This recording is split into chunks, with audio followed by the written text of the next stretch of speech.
Welcome back to another episode of the Open Mic Podcast with your normal host, me, Tom Hurst. Today we are going to switch it up a little bit. We've got Alan Hill as our guest host because I'm going to take a back seat and be in the band that we're interviewing, Divebomb. So, Alan, if you want to introduce yourself and then... Hey, what's going on, everybody? My name's Tom. I'm black now. I'm here to interview a little band from Mansfield, Ohio. Good friends. Divebomb, what's going on, everybody? What up? Yo! What's up? Let's just get right into it. You guys are here to talk about new album, new music video, and everything that's going on. So, whatever you want to get into, Jake. The last time we were here, we were also talking about a new album that we were writing. 2 years later, here it is. That album is called Life is Rhythm. We started officially writing it in 2020, and we are officially releasing it on November 4th. Nice. Life is Rhythm. So November 4th, everybody make sure you go check that out. Anything you want to talk about, like as far as the songs, like inspirations for different songs, where you wanted to take things? Yeah. I think the general theme of the album is a lot of discontent that I had with myself, with things that were going on around me. In 2020, it was a real rough year for a lot of people. Right. I think... What are you talking about? 2020 doesn't exist. Exactly. The year that never was and never ended also. Right. I've been inside ever since. 2020 gave me a chance to really look at myself and look at my mental health, I think, for the first time. And so a lot of this album has to do with that, and a lot of stuff revolving around the protests that were happening, and just there's a lot of anger that I needed to get out in one way or another. And so it was therapeutic. Take it for you. Yes, absolutely. So how many songs are on the project? 7 songs. There's 5 new songs, and then we re-recorded 2 songs that we had released prior to this. Nice. So you want to tell me about maybe some of the titles on it? Yeah, so the first track on the album is Soul Glow. We've got a music video dropping for that Friday night. We're releasing it live at the After Hours. Yeah. That one's going to be awesome. Then track 2 is Peacemaker, which Alan, you are featured on that song. No, that's a lie. No. I was like, did the name change? No. Sorry. Our good friend Von Doom is featured on that song. If you've never listened to him, you should definitely check him out. Divine Might. He's got a sick clothing brand called Divine Might. He's running a bunch of sales on stuff right now, so pick something up from him. And then there's Stray Dog Strut, which features our friend Tommy from 3 Week Old Roses. Jab, which features Alan, a.k.a. Kid Kulture. What Dreams Are Made Of is one of the songs that was re-released. Wearing Thin.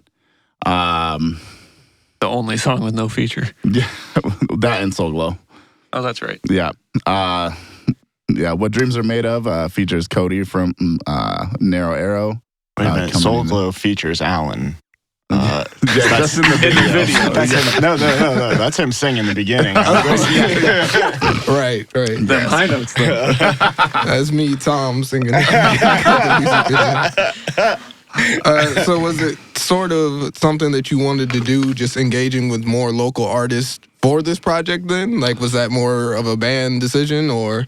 That's something I've always wanted to do with Divebomb. I think just now we're at a place where we actually knew a lot of artists that we wanted to work with, and were also accessible to us as well. So that that made it really cool. And it was a huge plus that we got to work with so many like local artists as well, because,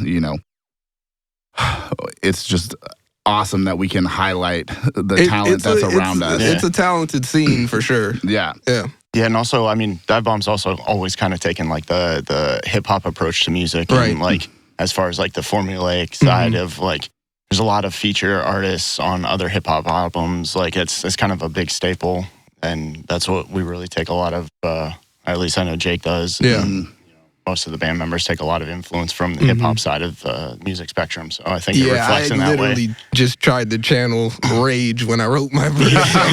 Yeah. But yeah, if you want to, would you like to talk about like some of the influences musically?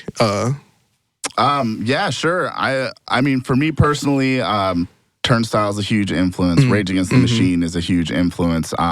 Maximum Penalty is a big influence. Yeah. Downset from California. And then, those are like kind of the bigger bands that are influences, but I'm really like influenced by a lot of my friends' bands like Exide, 3 Week Old Roses, even like some of our local bands here. Ill Will is a great band that I love watching Jarek perform, and seeing him get out there and do his thing is like, oh man, he's like bringing a whole new thing to it. No. But I'm sure I would love to hear what everybody else's influences are and not hog the mic on this question. Work your way around. Hey, go ahead, Tyler. New boy. Hey, I'm Tyler. I'm newer to Divebomb. Some of the stuff that influences me musically kind of revolves more around like 90s rock and metal and like the grunge era, like Tool, Alice in Chains, Deftones.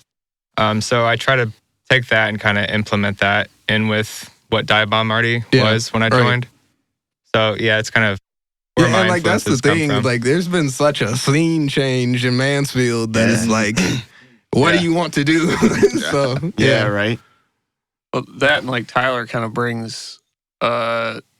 We actually gel well together. I guess just to address that now. Like we feed off of each other really well, and he does so many things that I would never think of, and I think it's kind of vice versa both ways. Like, I mean, there's times that he writes stuff, and I'm like, what the hell? And then he does the same thing with me, and it's a good balancing act of that's trying to always figure good. that out. They're very complimentary. Yeah. Tom? Yeah. I guess influence-wise, this is the first band I've ever played bass in. This is the band that I learned how to play bass in. I didn't know how to play until I joined. They just showed me how to play the riffs. We just kind of said, Tom, you're going to play bass. That was we didn't have a bass player, basically, wasn't 2014, it? I think. 13. Any chance we get any Tom vocals? Any Tom vocals? Yeah. I'm also on the song that Tom's on. Hey, Jab. look at that.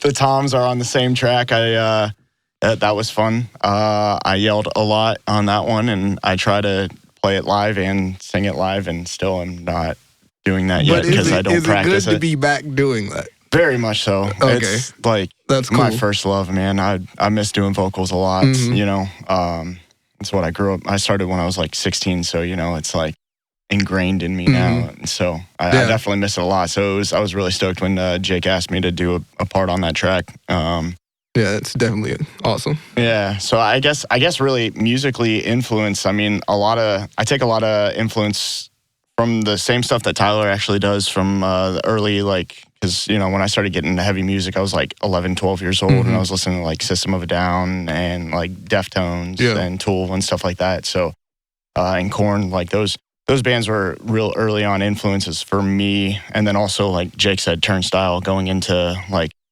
bridging like hip hop and hardcore. That was like, I think they really do a great job at finding those defining lines and bridging them, So yeah, definitely stuff like that.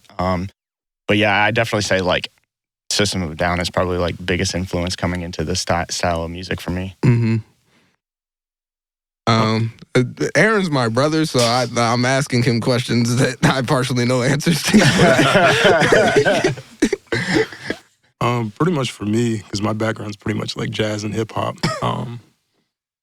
really just listen to like a lot of 90s hip hop, Tribe, Wu-Tang, Outkast, stuff like that. But as far as heavy music goes, probably one of my favorite heavy drummers is Abe Cunningham from Deftones. I just really liked his pocket. Like, it almost felt kind of hip hop like. And he was really creative but subtle at the same time. It didn't feel like he was trying to take over a record. So that's something I really try and infuse into Divebomb as far as my drumming is concerned.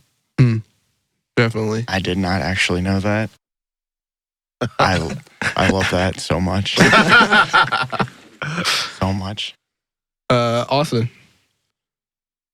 And for me, it's kind of different in my opinion, because like I was very much drawn to like the very heavy side of heavy music, which I mean a lot of that, you know, like Aaron and I's old band, the Infantry. No, actually, I suppose we could go into that. The fact that you guys have been in this is the third band that. Yeah. We had our first band, which we'll just leave that out. But Aaron was the only redeeming quality of that entire band. But you could almost count the Infantry as 3 different bands. That's true. Right. 3 major lineups, basically. But yeah, I definitely fall in like a little bit of the heavier hardcore and metal side, but also like the early to mid 2000s and late 2000s was like where I think I kind of found myself, because like in school, like I grew up as like a sports kid, and like I tried to like balance that and like go to shows, and I missed a lot of shows because of all these things. But after school, like I really wanted to play guitar in a band, and that was like such a huge motivation for me. And you know, Aaron and I had our first band, and then we started the Infantry a couple of years after that. And just went from there. Like, but I know we were kind of new to the scene in a sense of, at least to the heavy music scene, so we had a lot to learn. Yeah. But I feel like it all culminates into what we do now. And if you don't know, Austin owns like every cab that exists. Man. My basement is stupid. His wife loves it. Hey, as long as it stays in the basement, she doesn't care. She's like, as soon as it starts creeping into other areas, something's got to go. Done. It's either me or the gear. No, I'm just kidding. So would you guys say that the sound of the album, would you want that moving forward, or at least for the time being, or would you want to do something completely different after this? I mean, I'm really happy with how this album sounds. I would be happy with us continuing in something that is similar. Obviously, a band needs to evolve, even if it's just a little bit. So, naturally it's going to change to some extent. But I think the trajectory that our sound is on right now is a really good one. Like, it's definitely like a more evolved version of what we sounded like when we first started. And yeah, I think if we keep going the direction that we're going, we're just going to continue to write better music. Yeah, I really think what Austin was saying at the end, like about how like everything, learning as far as like coming up in the metal scene around here and growing into that. I think this record really reflects the culmination of like all of our background influences kind of maturing and growing into more of a natural pace and progression. I think that it definitely is a lot different from our first record that we put out. Obviously that was like 5 years ago, so I mean 7 2015. Good times. So obviously people are going to change, tastes are going to change and stuff like that, but like I really feel like this record is actually a better example of what it looks like as everybody here represented as Divebomb now pulling from their roots, and putting that forth musically. I think we've gotten better at that. And not just relying on Aaron as much as possible to write everything. We still have our moments. Right? Hey, Aaron, does this make sense? And sometimes it's just a no, and we move on, And then sometimes he's like, well, yeah, if you do this or that, and then And then I'm like, oh, I couldn't have told you that ever with my lack of music theory. It is what it is. So let's talk about Soul Glow then, the new music video. Just sort of background on the song, and then ideas as far as the music video were concerned. Yeah, so I guess the title is like a little bit ironic because the lyrics to the song are like a little bit like depressing and a little bit like negative. But the title, like Soul Glow, is just like about like letting your soul like emanate through you. What was the rest of that question? Just sort of like the ideas as far as the music video were concerned. I mean, I know the reference of Soul Glow, but you want to talk about that? Yeah, so the title did come before the sample, but so I was watching Coming to America one night, and we had this song Soul Glow, and then that commercial comes on in the movie, and I'm like, we have to put this at the start of the record. And so I sent it to Aaron, and I'm like, can we do this? And he's like, yeah, we can do this. I literally remember him putting it on his drum pad. So. It was kind of more of like just a thing we were doing live too. Like, did you always intend for it to like be a part of the song? You know what I'm saying? I mean, kind of, just because like, with the first record, we had so many samples that were like throughout the record. So I figured we would at least have some on this one. So I think, when I heard that, I was like, yeah, let's put it on there. I was just more curious myself, to be honest. Oh, yeah, no, absolutely. And then the video itself kind of reflects that like Soul Glow idea. It's very, very dark, and it's a lot of like dark and light in the video. The title is like light based, I guess, and so the video is also and like even very the light way based. that Lee, shout outs Potent Studios, shot that. Big up to Lee. He also shot Afronauts music video about you. But like just the tone of the video, like actually being in black and white like that. So yeah. Any like specific inspirations as far as certain scenes or?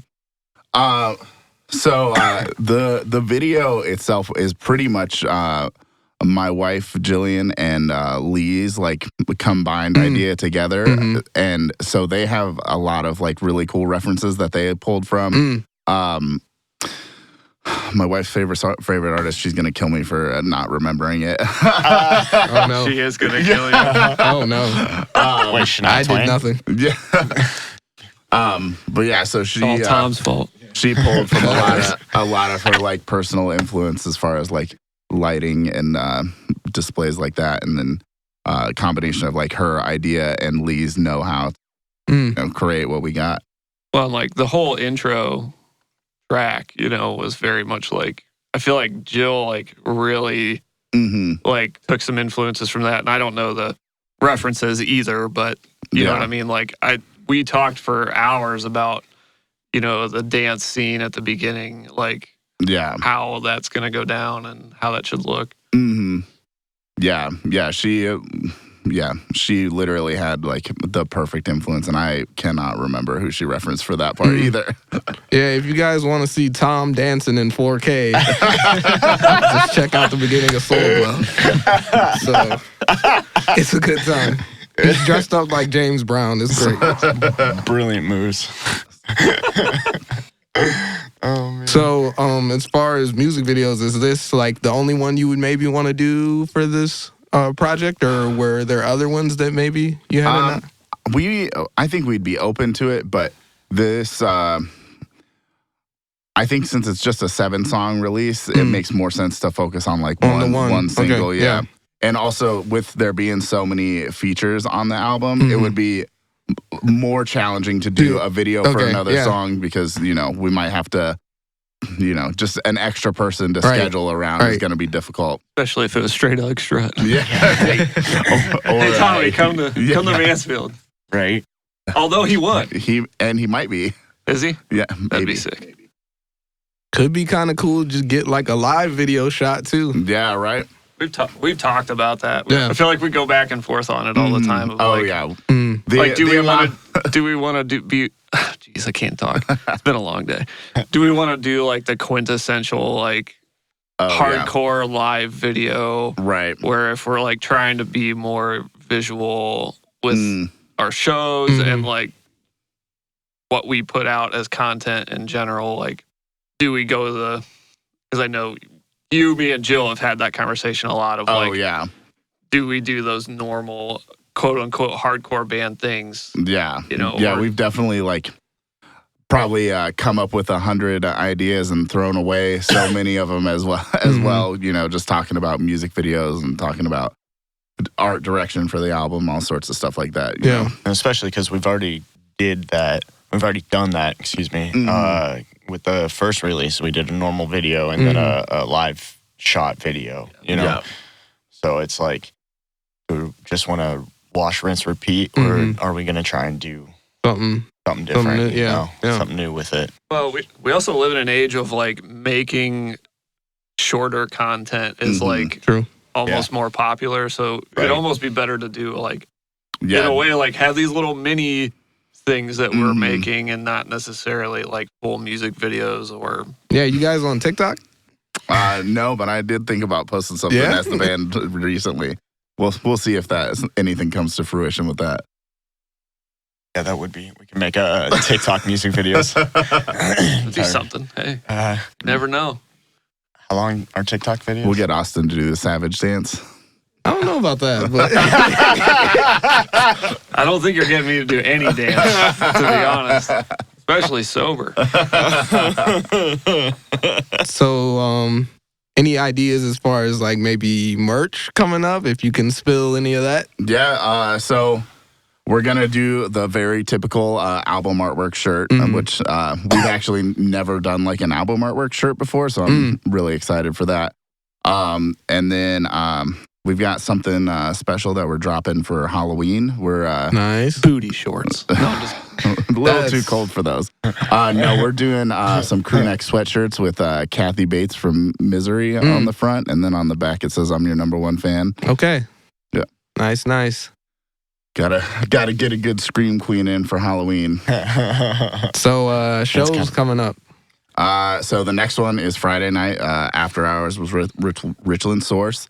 And then potentially our last show for the year is going to be our album release show, which is going to be November 19th. November 19th. Make sure you save the date. Yeah, it's going to be us, Bonesaw, In Cold Blood, some legendary Cleveland hardcore dudes, and then local punk maniacs, The Touch, are going to open up the show. Love to see it. Yeah, we got some really cool guest features that night that are going to come get on stage with us for a little bit.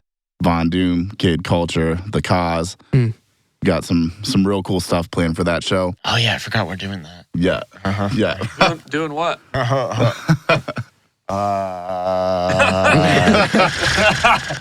Legends of the Field 2 with The Cause. I don't know if y'all are familiar. If you're not, you should look it up. Definitely check them we out. only have cassettes of that, right? Or is that actually up anywhere? It might be on Bandcamp. Okay. Maybe. It might have got taken down, too.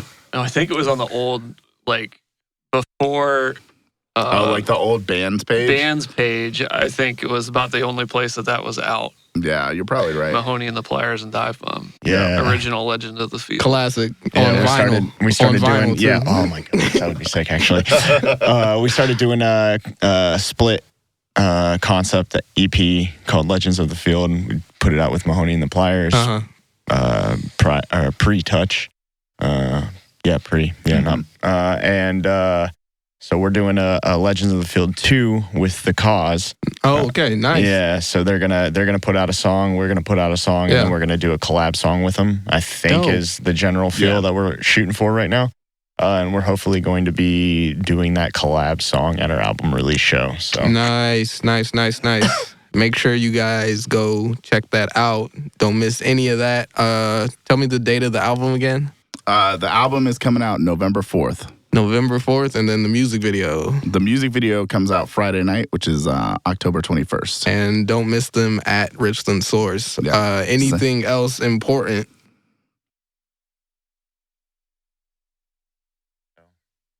We're writing new music. Yeah. Hey. Guess what? We got what? One done, Yeah. basically. Hopefully it's not going to take us 2 years to least put it out. musically. We got like 3 halves of others. Uh-huh. Yeah. Lots of riffs. Yeah. I've got lyrics for a song or 2. Nice. I don't Getting know. there. Yeah. I don't know if they're for any of the songs that we got written yet, but That's how it always goes. Yeah. Yeah. Hey, this one works.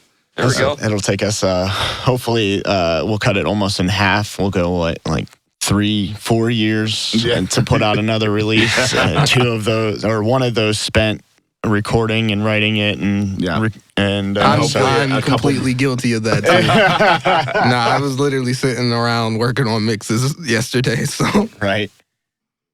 It's like, just honestly, like, it's getting tough. Like, we're not, teenagers or early 20s anymore. Yeah. We all have. Yeah, you guys are grown people. We all got. I'm the youngest in the room. We all got a lot going on. So. Yeah. Yeah. Kids, marriages, jobs, businesses. Mm-hmm. Yeah. That's None life. of which involves me except for a job. So I am the least responsible member now, and it's great. Somebody's got to do it. Yeah, right. Somebody's got to do it. Just a girlfriend and weed whacking. You might be the least responsible and most responsible at the same time. Right. Yeah, I'd agree with that. A party.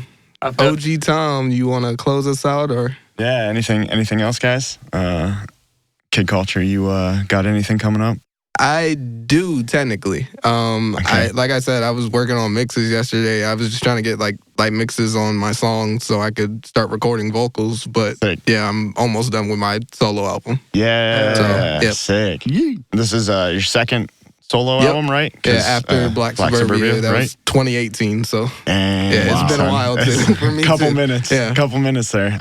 Also, you got your own podcast, right? Yeah, that I'm working on. That a lot of things are reaching the stages of I'm getting ready to post online because I literally don't post online because I've been working on stuff. But yep. What's that going to be called? Kulture Kast, the Kulture Kast. Culture Cast. All right. 2 Culture Ks. with a K. Yep. So please be on the lookout for that. I think Tyler has some new things he wants to talk about. Come out to our shows. Hey. Come on, Tyler. Let's leave it at that. Let's leave it at that. All right. All right. Thank you guys so very much. This has been another episode of the Open Mic Podcast with your host, me, Tom, and Tom. Yeah. Brought to you by Richland Source and Newsroom After Hours. Sponsored by Two Cousins Pizza, Henry Screen Printing, and Potent Studios. If you need some pizza, go downtown. If you need some shirts, hit up Jake, our vocalist, a.k.a. Henry. And if you need some music videos and or lighting, also check out Potent Studios, as well as Friday night is that Halloween show, Newsroom After Hours, and you'll get to see Lee's awesome light show, Potent Studios. He's got some cool stuff in the works, I think. He really went all out for it. Yeah. I've only heard rumors of various things, so it's so crazy. Yeah. Yeah. Dude, he's always just in the workshop. Yeah. That dude's amazing. He's it's almost like now, like the after hours are almost like, yo, there's sick music, it's cool, but like it's almost, if not better, to even come for the light show now because of what Lee's doing. Yeah, right. Yeah. Never thought I'd say that in Mansfield, Ohio, like in the last 10 years of being in the music scene hard, But yeah, anyway, so yeah, thank you guys so much. Where can we check out our music at? So starting November 4th, it will be available on all streaming platforms. Yo. Hey. In the vinyl order. Oh, yeah, and we're going to be launching a vinyl pre-order for this record as well. Oh, yeah, I forgot we were doing going that. up this weekend. Yeah, I forgot we were doing that. Yeah. Nice. So is there artwork on front and back or just? Yeah. So the front cover is a great photo of Tom that our buddy Josh shot. Shaking and it. Okay. Shout out the dumb punk. Yeah, the dumb punk. That's him on Instagram. Follow him. Hit him up if you want to get some shots of your band. He does great work. Yeah. It's awesome. Yeah, and then there's a little back album artwork too that I think is pretty cool. Nice. I'd love to see it after this. Yeah, me too. I absolutely. don't think I've seen it. Oh. Me either. No, I made it. I literally made nobody knows I anything. literally made it last night. Dope. Once again, this is the Open Mic Podcast with your host, Tom. Thanks, guys. Thank you.